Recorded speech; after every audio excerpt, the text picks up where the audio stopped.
Bienvenidos, esto es Semanario Judicial. Por invadir facultades de la Federación en materia de hidrocarburos, la Corte invalidó disposiciones de leyes de ingresos de municipios de Coahuila. La Corte realizó la declaratoria general de inconstitucionalidad de disposición que condicionaba el derecho a la seguridad social de concubinas de militares. Las personas juzgadoras están llamadas a servir y hacer justicia, aseguró el ministro presidente Hugo Aguilar Ortiz. El órgano de administración judicial definió la adscripción de 846 personas juzgadoras electas mediante voto popular.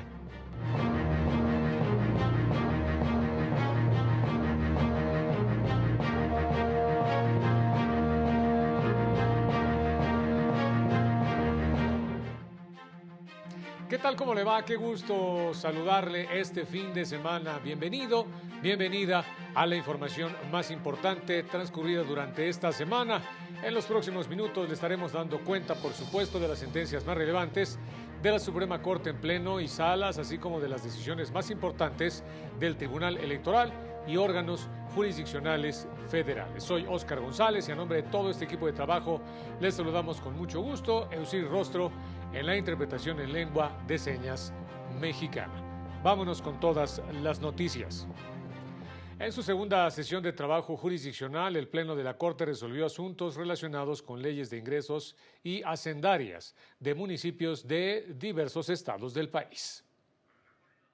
El Pleno de la nueva Suprema Corte de Justicia invalidó artículos de leyes de ingresos y de hacienda de municipios de Michoacán y Durango que establecían cobros por la entrega de información digitalizada relacionada con el derecho de acceso a la información. También invalidó artículos que establecían cobros por la expedición de certificados o copias de documentos. Esto al resolver diversas acciones de inconstitucionalidad. Lo que yo creo que esta Corte no puede permitir es que haya una danza de costos, una danza de cuotas por derecho, porque no hay una base para determinar el costo del servicio. La tarifa de 15 pesos que prevé para la expedición de certificados de copias de documentos para estudiantes con fines educativos por cada página no guarda una relación razonable con el costo que le genera al Estado la prestación de este servicio. En la exposición de motivos de estas leyes no se descubre que haya una motivación que diga los costos son así por estas y estas razones. Vivimos en un entorno hiperconectado con tecnologías ampliamente disponibles. Hoy en día existen diversas posibilidades de proporcionar la información y en este contexto cobrar por la entrega de información en un dispositivo DVD o CD y no ofrecer alternativas gratuitas resulta desde mi punto de vista desproporcionado. También invalidó disposiciones de la Ley de Hacienda de Tulum en Quintana Roo que establecía un cobro adicional del 5% sobre el recibo de consumo de energía eléctrica para el servicio de alumbrado público. Al tratarse de un servicio público difuso, su beneficiario es inidentificable y en consecuencia su uso no resulta cuantificable individualmente, por lo que su prestación y cobro no tiene relación alguna con el pago de un servicio individual y privado. Por otro lado, el Pleno resolvió 8 controversias constitucionales promovidas por el Poder Ejecutivo Federal contra leyes municipales de Coahuila que contemplaban el cobro por permisos para el funcionamiento y construcción de infraestructura para la extracción de gas o cualquier hidrocarburo, así como para construir o instalar aerogeneradores e infraestructura hidroeléctrica. Lo cual se relaciona directamente con las actividades de exploración y extracción que corresponden exclusivamente a la Federación, porque el mandato constitucional corresponde a la Federación la exclusiva planeación y control del sistema eléctrico nacional y del servicio público de transmisión y distribución de energía eléctrica. Interpretar de manera aislada la facultad que tienen los municipios para emitir las licencias de construcción implicaría una invasión de facultades directamente que está establecida a favor de la Federación. Para el canal del Poder Judicial de la Federación, Mario López Peña.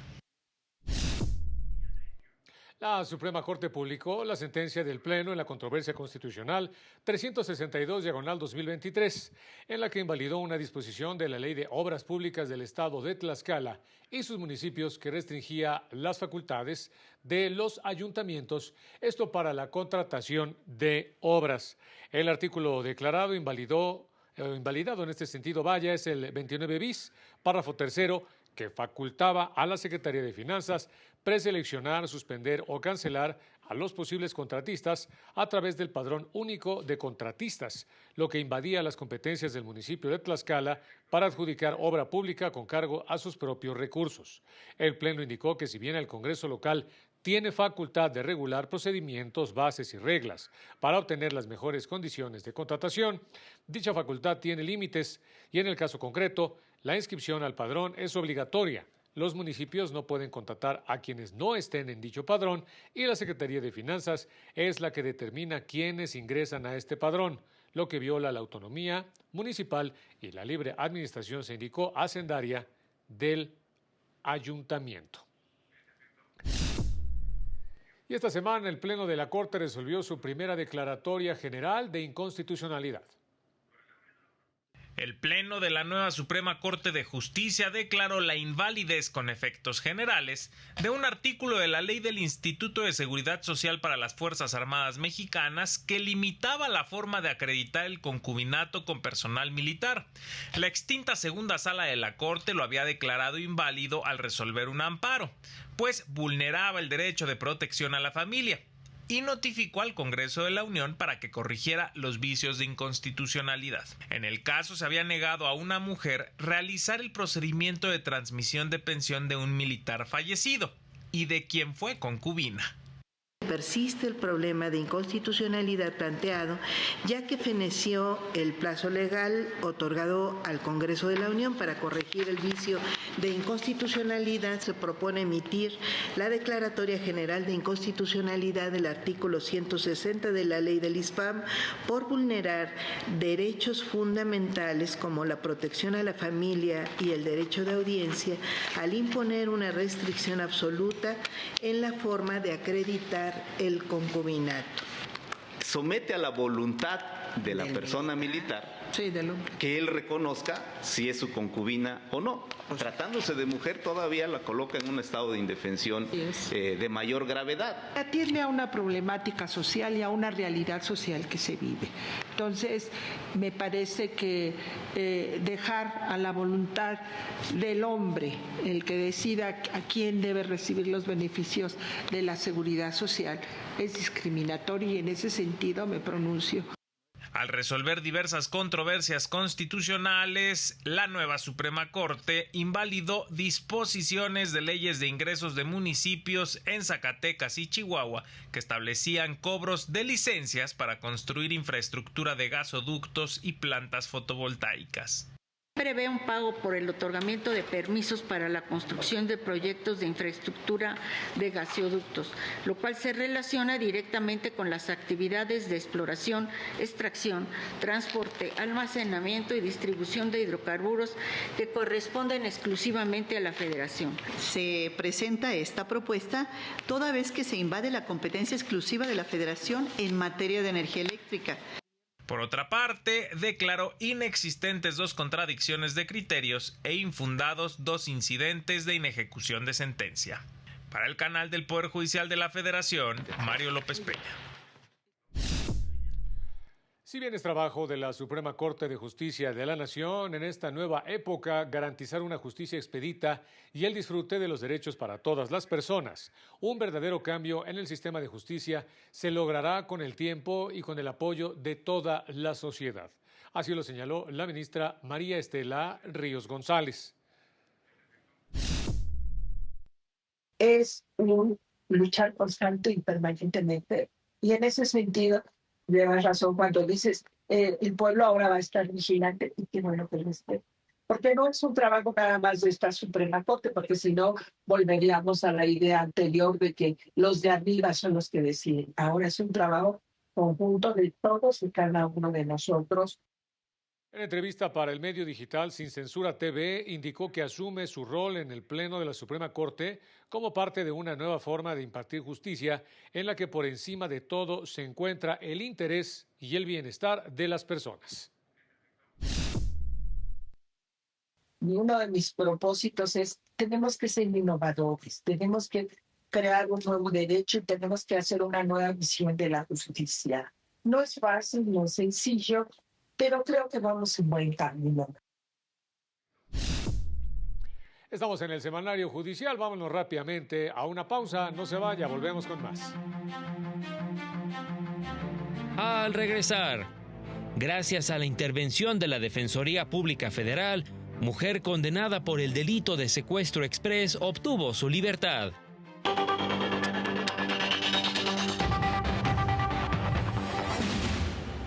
El ministro presidente Hugo Aguilar Ortiz llamó a los nuevos juzgadores a impulsar junto con la Suprema Corte y la sociedad un plan nacional de justicia para atender con agilidad y eficiencia los reclamos de la justicia de la sociedad.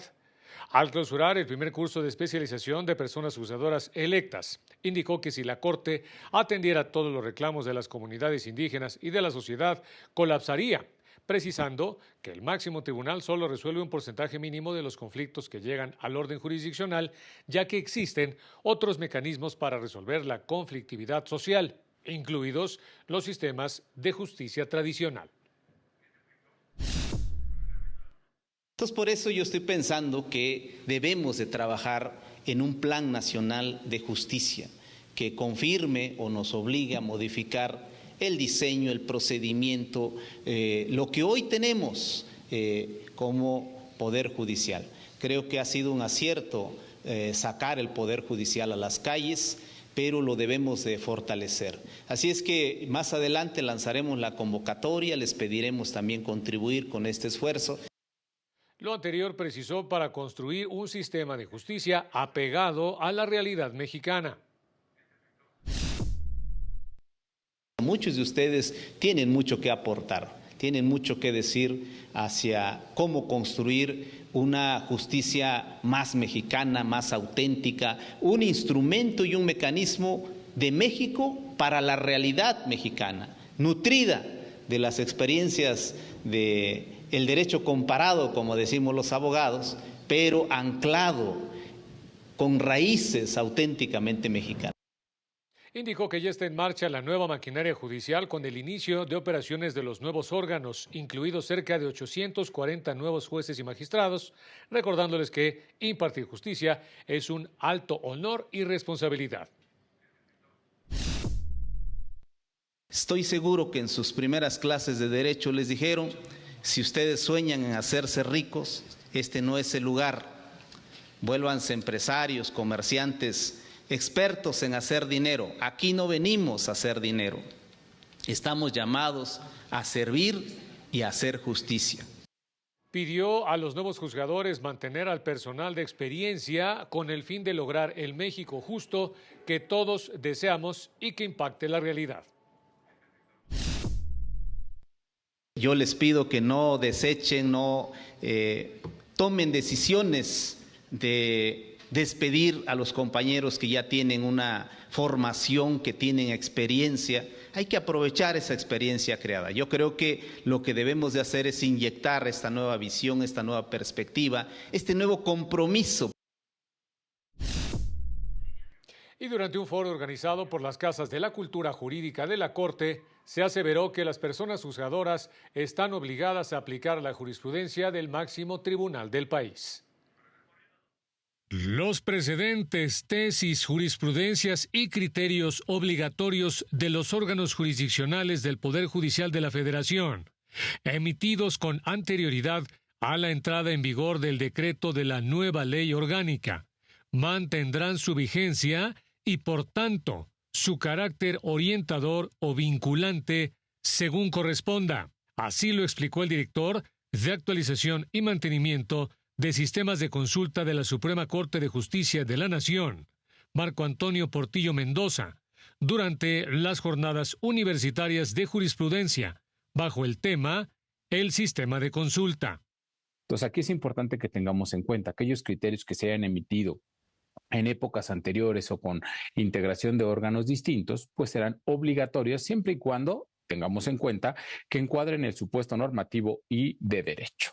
En el evento organizado por las Casas de la Cultura Jurídica de la Corte, se explicó que los criterios obligatorios del Poder Judicial son fundamentales para la interpretación y aplicación de la ley en México. La calificación con la que deberá contarse para efecto de las controversias y acciones, por lo menos será de 6 de los 9 ministras y ministros que integran el Pleno de la Suprema Corte de Justicia de la Nación. Recordemos que estas 2 medios de control de constitucionalidad son medios de control, los cuales son facultad exclusiva de la Suprema Corte de Justicia de la Nación. El director de actualización y mantenimiento de sistemas de consulta añadió que entre las formas para integrar jurisprudencia en la actualidad se encuentra por precedentes obligatorios, por contradicción de criterios, así como por reiteración. El órgano de administración judicial aprobó la adscripción en la que ejercerán sus funciones las 846 personas juzgadoras que resultaron electas en los pasados comicios del 1 de junio y rindieron protesta ante el Pleno del Senado de la República. Los resultados del proceso de adscripción de las personas electas, así como las comisiones, reubicaciones, readscripciones, designaciones y prórrogas que se indican, se pueden consultar en el siguiente enlace. Es www, ahí lo tiene usted en pantalla, o aj.gov.mx y el resto de la liga que le aparece precisamente en este momento. Se precisa que las determinaciones se adoptaron para dar respuesta a las necesidades y cargas de trabajo de los diferentes órganos jurisdiccionales que brindan atención a la ciudadanía. Con ello, el órgano de administración judicial sienta las bases para la nueva impartición de justicia de calidad, ágil, cercana a la gente y con rostro humano. Cuando se reclama el pago de pensiones alimenticias vencidas, las personas juzgadoras no están obligadas a tomar en cuenta la capacidad económica del deudor moroso. La capacidad económica del deudor alimentario no se considera al liquidar las pensiones alimenticias vencidas, pues el objetivo es hacer efectivo el cumplimiento de esta obligación, determinó el segundo tribunal colegiado en materia civil del segundo circuito. Lo anterior, al analizar el caso de una mujer que, en representación de sus hijos, durante un juicio familiar, promovió un incidente de liquidación de pensiones alimenticias caídas y no pagadas. La madre solicitó el cumplimiento de la pensión pactada por las partes en un convenio, por lo que el juez familiar dictó una resolución en la que determinó el monto a pagar. Sin embargo, el deudor alimentario, inconforme, impugnó la resolución alegando insolvencia económica. El tribunal colegiado indicó que no es posible que en el incidente de liquidación se pretenda revalorar la proporcionalidad de la pensión, pues ello implicaría alterar los términos de una obligación ya exigible. Además, actuar de ese modo vulneraría los principios de congruencia e invariabilidad. Para el canal del Poder Judicial de la Federación, Jesús Daza. El Pleno del órgano de administración judicial aprobó nuevos nombramientos en 4 órganos auxiliares. A partir del 17 de septiembre asumió funciones como titular de la Contraloría del Poder Judicial Norma Leticia Castillo Lara. Como titular del Instituto Federal de Especialistas en Concursos Mercantiles fue designada Cecilia Figueroa Gutiérrez. Al frente del Centro Público de Mecanismos Alternativos de Solución de Controversias estará Ilvia Angélica Díaz Garay y María Severina Ortega López, quien asume funciones como titular de la Unidad de Peritos Judiciales. Los integrantes del Pleno del órgano de administración judicial exhortaron a las personas designadas a ejercer el servicio público con honestidad, legalidad y eficiencia. Y tras 14 años de estar privada de la libertad, una mujer de 37 años condenada a 50 años de prisión por el delito de secuestro exprés agravado obtuvo su libertad, abandonando el Centro Femenil de Reinserción Social de Tepepan. La Defensoría Pública Federal asumió su defensa, advirtiendo que fue condenada con pruebas insuficientes, reconocimientos ilegales, con fotografía y declaraciones contradictorias. Además, se aportaron peritajes en antropología social y psicología con perspectiva de género para demostrar cómo las desigualdades de poder influyeron en el caso. En mayo de 2024, la Defensoría obtuvo un amparo en favor de la procesada que abrió la puerta a revisar su sentencia.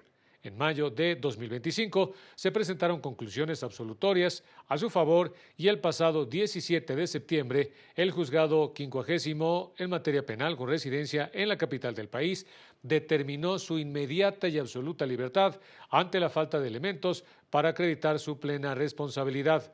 Con ello, la Defensoría Pública Federal confirma su compromiso de garantizar que toda persona tenga acceso a una defensa justa y de calidad.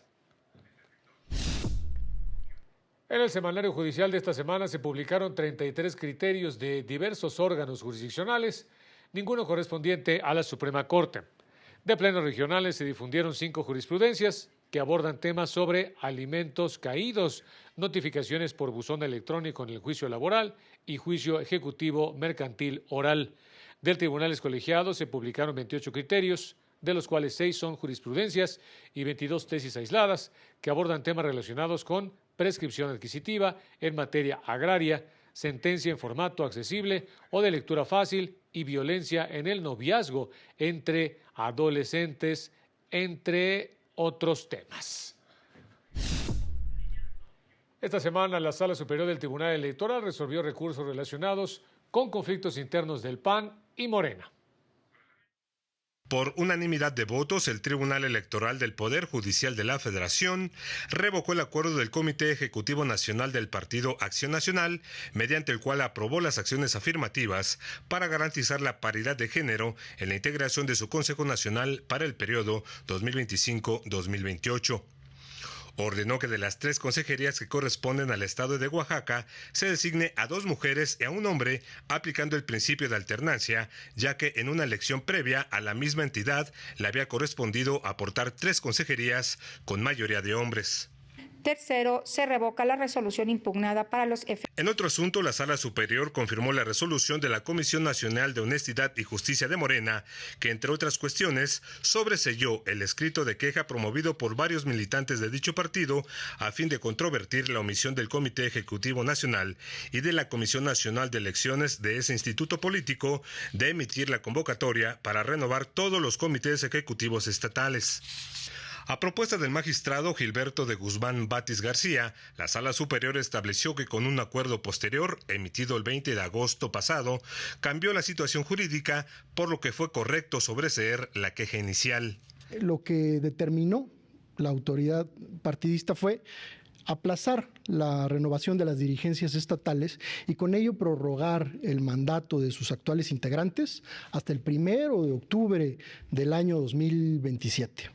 Tal determinación no implica dejar en un estado de indefensión a las personas actoras, puesto que, como bien sabemos y se propone también, existe un medio de impugnación en trámite ante el órgano de justicia del partido. El Tribunal Electoral pospuso de nueva cuenta la discusión de los asuntos relacionados con las multas que impuso el INE a candidaturas ganadoras en la elección judicial que aparecieron en los llamados acordeones y en los que se presentaron incidentes de excusa por parte de diversas magistraturas. Para el canal del Poder Judicial de la Federación, Juan Carlos González. Esta semana el INE dio por concluido formalmente el proceso electoral extraordinario del Poder Judicial de la Federación. Después de presentados los informes referentes al proceso electoral extraordinario del Poder Judicial de la Federación, la consejera presidenta del INE declaró su conclusión formal y lo calificó como el mayor desafío organizativo en la historia del instituto. El día de hoy declaramos formalmente la conclusión de todas y cada una de las etapas de este proceso electoral extraordinario. Por primera vez en la democracia contemporánea de México, el pasado 1 de junio, la ciudadanía acudió a las urnas para elegir a las personas que, desde el 1 de septiembre de este año, ocupan los 878 cargos del Poder Judicial de la Federación que fueron sometidos a elección popular. En sesión extraordinaria, consejeras destacaron la alta participación de observadores electorales y señalaron parte de los desafíos a considerar hacia las elecciones de 2027. Se evidencia una baja participación de jóvenes en el proceso electoral y una predominancia de adultos mayores. Es importante que sigamos trabajando para que se involucren más las y los jóvenes en este tipo de ejercicios ciudadanos. AMEA señaló que preocupa que a pesar de la baja participación observada, hubo largas filas, ya que el promedio de tiempo por elector votante era entre 15 y 20 minutos. Es relevante también revisar y replantearnos este modelo porque con una participación ciudadana mayor probablemente pudiera llegar a colapsar. Otros ojos hicieron referencia a la utilización de los acordeones, pero también, y esto sí hay que revisarlo, a participación de personas que no estaban autorizadas a participar en una casilla. Y estas pues son representantes de partidos políticos y sobre todo funcionariado público, y aquí sí lo reflejan, induciendo el voto adentro y afuera de la casilla. Es uno de los temas que tenemos que revisar. En la sesión extraordinaria previa, aprobaron proyectos de acuerdo para dar cumplimiento a sentencias de la Sala Regional Jalapa del Tribunal Electoral del Poder Judicial de la Federación, así como la modificación de un acuerdo del INE para dejar sin efectos la incorporación de una vacante de consejería electoral al organismo público local de Coahuila en cumplimiento a una sentencia del Tribunal Electoral. Para el canal del Poder Judicial de la Federación, Laura Murillo. Y ya nos vamos, pero le invitamos a mantenerse en la señal del canal de televisión del Poder Judicial de la Federación. La próxima semana siga las sesiones del Pleno de la Suprema Corte. Soy Óscar González. Muchas gracias. Nos vemos pronto.